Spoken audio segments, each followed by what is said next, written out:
Selamat datang di channel Pendidikan Al-Bilhaq.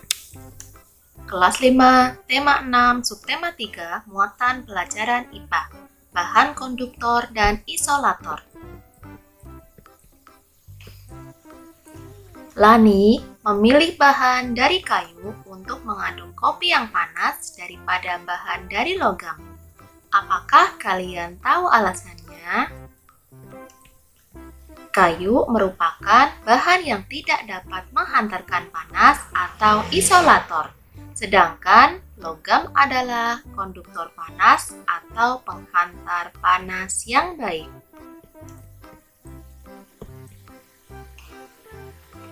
A. Konduktor. Konduktor adalah zat atau bahan yang mempunyai kemampuan untuk menghantarkan panas. Bahan konduktor dapat kita temukan sehari-hari, biasanya terbuat dari logam.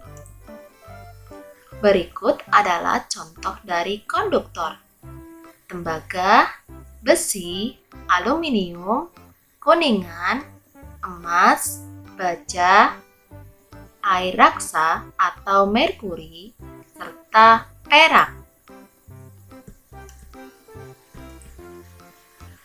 Panci, wajan, penggorengan, dan beberapa peralatan masak terbuat dari logam. Jenis logam yang sering digunakan yaitu besi, aluminium, dan tembaga. B. Isolator. Isolator adalah bahan yang tidak dapat menghantarkan panas atau kalor. Bahan isolator contohnya kayu, kain, dan plastik. Talenan kayu, kain lap, serta piring dan gelas plastik adalah contoh beberapa peralatan yang menggunakan bahan isolator. C. Semikonduktor. Semikonduktor adalah bahan yang dapat menghantarkan sedikit panas. Contohnya adalah silikon, germanium, serta gallium.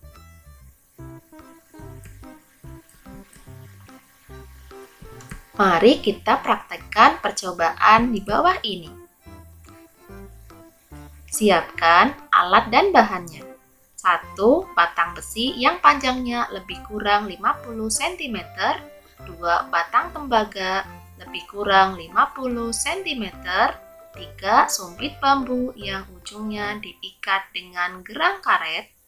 4. Sumpit dari bahan plastik yang ujungnya diikat dengan karet gelang. 5. Bahan kain untuk memegang benda panas. 6. Lilin. 7. Korek api. Untuk langkah-langkah kegiatan, silakan kalian baca sendiri ya. Mari kita jawab pertanyaan di bawah ini. 1.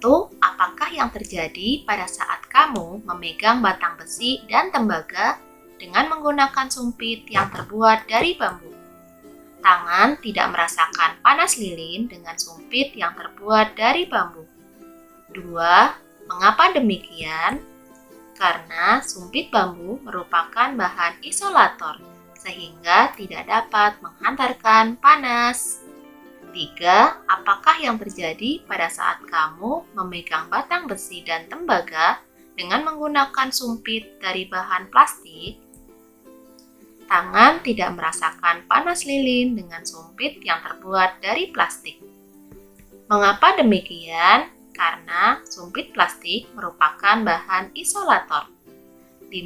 Apakah yang terjadi pada saat kamu memegang batang besi dan tembaga dengan menggunakan kain? Tangan tidak merasakan panas lilin dengan kain. Nomor 6. Mengapa demikian? Karena kain termasuk bahan isolator. 7. Pada percobaan di atas, bahan manakah yang berfungsi sebagai konduktor? Bahan yang berfungsi sebagai konduktor adalah besi dan tembaga yang berperan sebagai konduktor. Pada percobaan di atas, bahan manakah yang berfungsi sebagai isolator? Sumpit bambu, sumpit plastik, dan kain. 9. Sebutkan paling sedikit 3 bahan lain yang berfungsi sebagai isolator. Karet, kertas, serta styrofoam. 10. Tuliskan kesimpulan yang kamu dapatkan dari percobaan di atas. Besi dan tembaga merupakan konduktor, sedangkan plastik dan kayu termasuk isolator. Sekitar kita ada benda yang dapat menghantarkan panas dan ada benda yang tidak dapat menghantarkan panas. Benda yang dapat menghantarkan panas disebut konduktor, contohnya besi dan baja. Sedangkan benda yang termasuk isolator contohnya kayu, plastik, dan kain. Penggunaan benda konduktor dan isolator. Penggunaan bahan konduktor dan isolator dapat diterapkan secara bersamaan pada sebuah alat. Perhatikan gambar di bawah ini. Panci yang biasa digunakan untuk memanaskan air terdiri atas bahan yang berbeda. Ada bahan yang berfungsi sebagai konduktor, ada yang berfungsi sebagai isolator. Pada gambar tersebut terlihat bahwa penggunaan bahan isolator berguna untuk mencegah panas dari sumber panas dialirkan ke pengguna panci. Aliran panas berhenti pada bahan isolator karena bahan tersebut tidak dapat menghantarkan panas secara konduksi dari sumber panas. Sehingga penggunaan bahan isolator terutama untuk melindungi pemakai alat agar tidak kepanasan dan dapat menggunakan alat tersebut sebagaimana mestinya.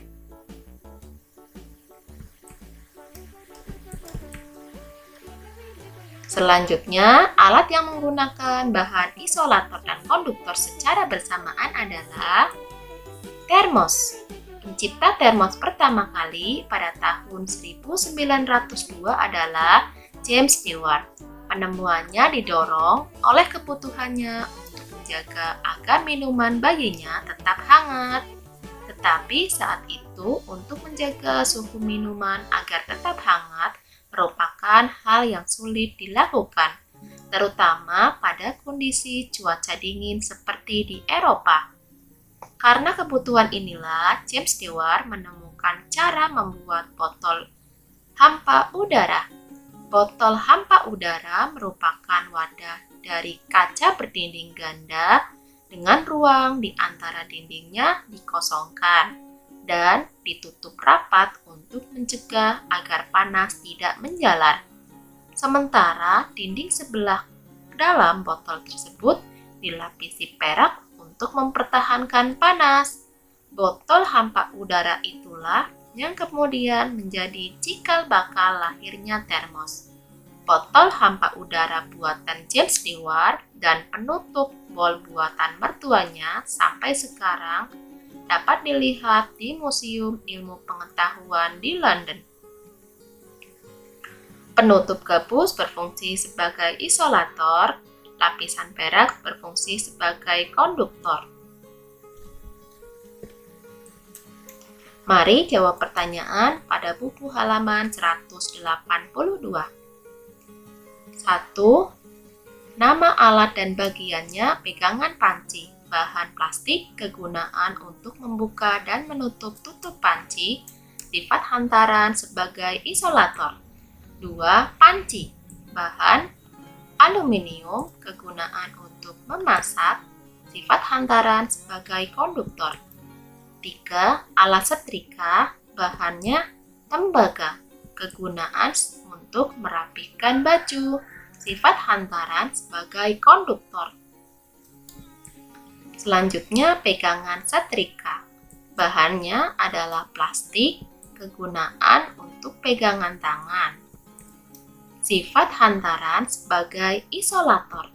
Kesimpulanku, manusia memanfaatkan sifat bahan penghantar untuk membantu aktivitas dalam hidupnya.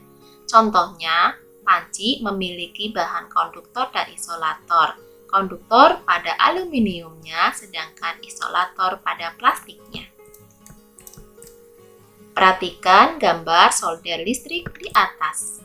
Bagian manakah yang termasuk konduktor dan bagian manakah yang termasuk isolator? Tulis jawabanmu di kolom komentar ya. Terima kasih sudah menyimak video ini. Sampai jumpa lagi. Dadah.